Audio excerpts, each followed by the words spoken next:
Maharashtra Chief Minister Uddhav Thackeray on Saturday hinted at an impending lockdown in the state, which is struggling with an unprecedented rise in coronavirus cases following an all-party meeting to discuss the crisis. Maharashtra, which has been reporting around half of the new infections in the country each day, enforced a night curfew and a weekend lockdown this week, and Uddhav Thackeray said stricter curbs were necessary to break the chain of the transmission. He said after the meeting, if a decision about the lockdown is not taken today, a lockdown-like situation will automatically come into force tomorrow. In this situation, we will have to bear some hardship to win this battle. However, not all members of the Shiva Sena Congress Nationalist Congress Party coalition that rules the state are in favor of a lockdown, and neither is the opposition BJP, sources had said earlier in the day. A Tiga Utsa or vaccine festival is being organized in the country from today to inoculate maximum number of eligible people against the coronavirus amid a worrying surge in the cases. The mass vaccination program, which will be conducted from April 11th to April 14th, is being held following Prime Minister Narendra Modi's appeal to the chief ministers of all the states and union territories during a meeting over the coronavirus situation.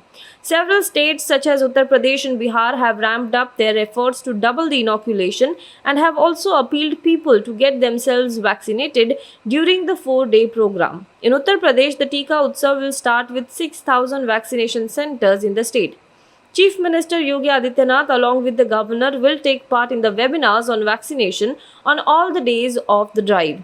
Neighboring Bihar is likely to vaccinate 4 lakh people during Tiga Utsav according to Chief Minister Nitish Kumar. Kumar has also appealed to the people to come forward for vaccination to contain the coronavirus pandemic. The Election Commission of India on Saturday imposed a 72-hour ban on politicians of all the parties from entering West Bengal's Kuch Behar district. The ban comes after 4 people were killed and 7 were injured in a firing by central forces at a polling booth in the district on Saturday. Apart from the entry ban, the Election Commission has also enhanced the silence period from 48 hours to 72 hours for the 5th phase of the West Bengal Assembly election. Polling for the 5th phase will be held on April 17th.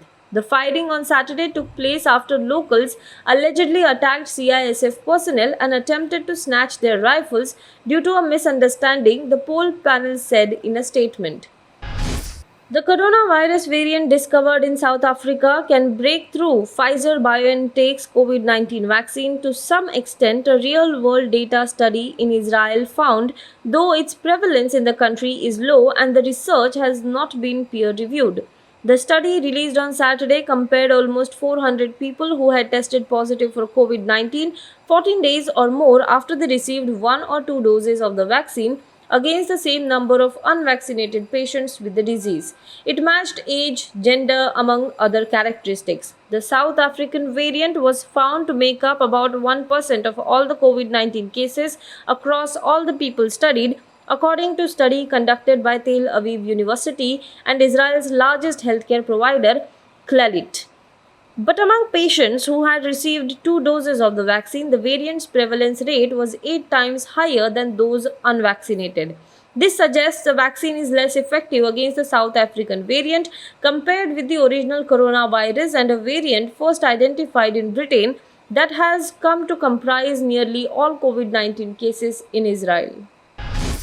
The United States has sought to dial down differences with India on the passage of a US warship through India's exclusive economic zone in the Arabian Sea, which had taken place without New Delhi's permission on April 7th. John F. Kirby, the Pentagon press secretary, has said that the destroyer USS John Paul Jones conducted innocent passage through waters of the Maldives, indicating that military maneuvers had not been carried out.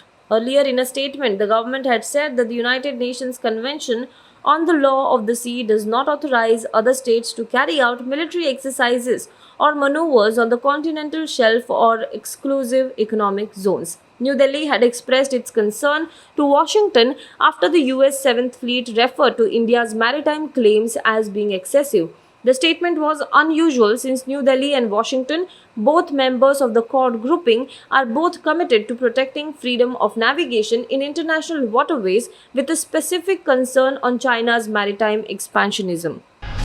Now be the first to know about the latest updates on our new news app. Go on your Android or iOS, Search for HW News Network. Download our app, choose the language you prefer to get updates in, and be up to date with the latest news.